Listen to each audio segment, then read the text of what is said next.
Heat transfers are super useful for many reasons. We can use them for live events, brand our shirts with our neck labels, and if you have a customer who orders low volume but will order consistently over time, heat transfers are a great choice. While one-color transfers are easy to make, we're going to make things a little more challenging and create a 7-screen transfer.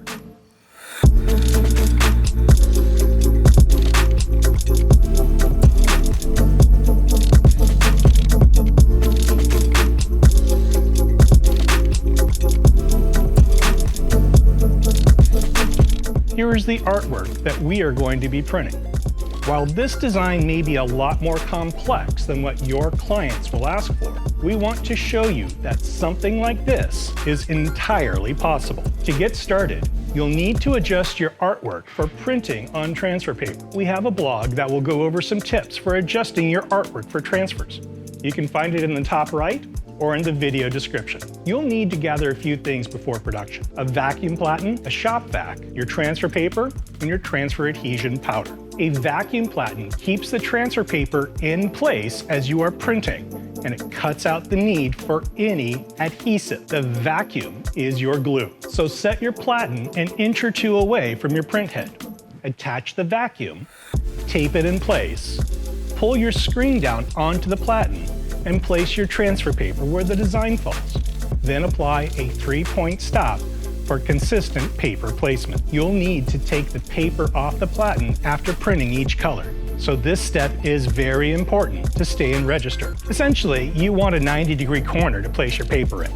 Create it with something that is straight, flat, and durable, like 2 metal rulers. We used aluminum cut to 90 degrees and used tape to keep it in place. Finally, use excess paper to block off the open vacuum area. Another important thing is to make sure all of your inks have the same gel temp. One ink's gel temp can be another ink's cure temp. Today we're using FN ink, which cures at 260 degrees. So our gel temp will be about 200 degrees. Lastly, use a conveyor dryer for this job. Flash units and heat guns are just too inconsistent to create reliable transfers. For general screen creation, we recommend 110 to 156 mesh screens for that slightly thicker ink deposit. If you don't need fine detail, a 110 is going to work just fine. You can go above a 156, but you may face some color shift or durability issues once you transfer. Always test before you run production. We need to hold a lot of fine detail in our design. So we used a 230 thin thread for the black and our cream screens, a 156 for our other 4 colors, and then a 110 for our clear backing. When you coat your screens, give it an extra pass to get a stencil that will lay down enough ink for nice, crisp edges. Since the vacuum platen is taller than other platens that we normally use, this means we're going to need to change the height of our print heads. We're going to raise them up as high as they can go and make sure that our side-to-side off contact is leveled out and that everything is at the correct height to begin our registration. We will want enough off contact so our screen snaps off the paper as quickly as possible. Before you register, you will need to pre-shrink your transfer paper. Run it through the dryer as many times as is necessary. I ran it through 3 times. We do this because you don't want any residual moisture in your paper. The paper will expand in the presence of moisture and shrink when heated.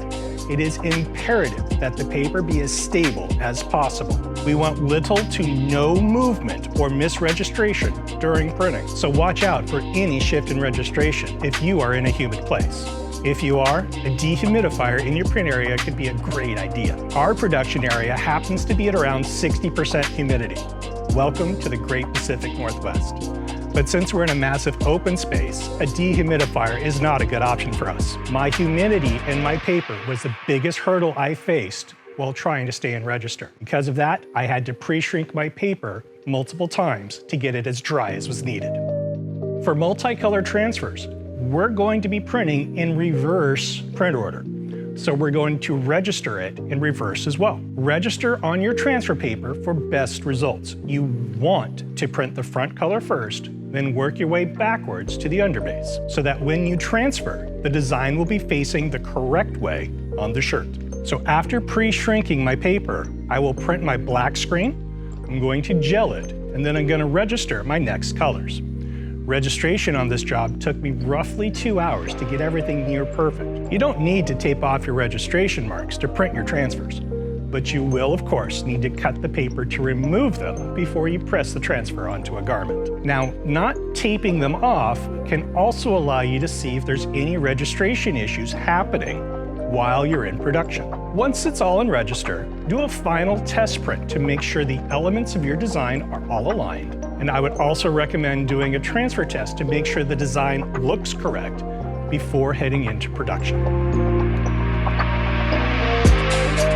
When printing any heat transfers, it's important that you do not push or pull your squeegee too hard, because you're printing on a surface that does not absorb any ink. Too much pressure will smush the ink and ruin the crisp edges of your design. If you're having trouble with this, make sure to use a sharp squeegee and keep your angle closer to 90 degrees. We recommend a single print stroke, but it can be necessary to do 2 print passes for translucent inks or when using higher mesh counts. You can also print, gel, and then print that same ink again for better color development.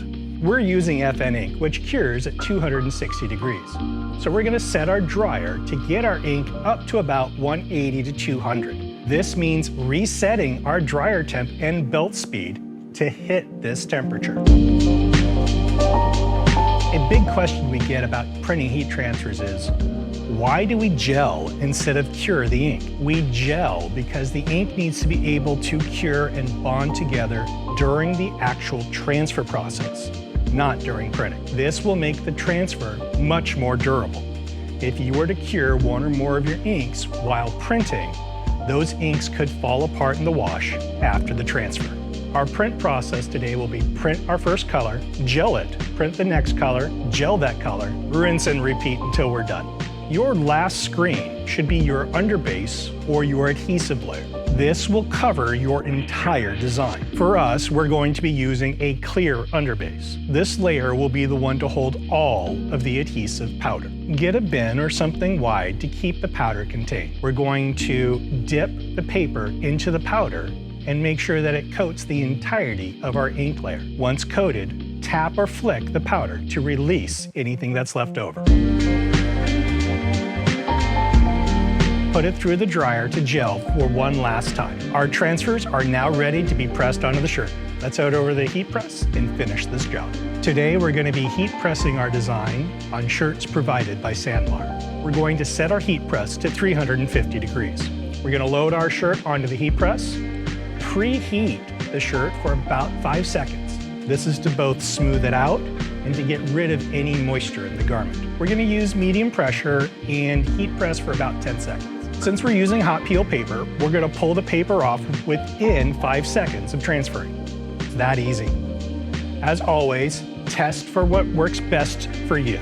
During the print run, you're going to notice that there will always be a little bit of movement. Even though you are trying to be as consistent as possible, there's always a little bit of variance. There's all these small opportunities for shift in which you will need to make an educated guess based on your experiences of what it is that you need to adjust for. And yes, there's going to end up being spoilage on your transfers. Figure 10%, maybe if you're starting out 30%, that just won't be in register. They won't look good enough for your customer. But if you're practicing, heck, they're freaking awesome. Printing multicolor heat transfers takes a decent bit of planning, but now you can store a bunch of transfers for a client and just heat press them on the shirt whenever they need them. Be sure to like and subscribe if you found this video helpful. Do you have any questions on creating transfers? Comment below, and we'll see you in the next video.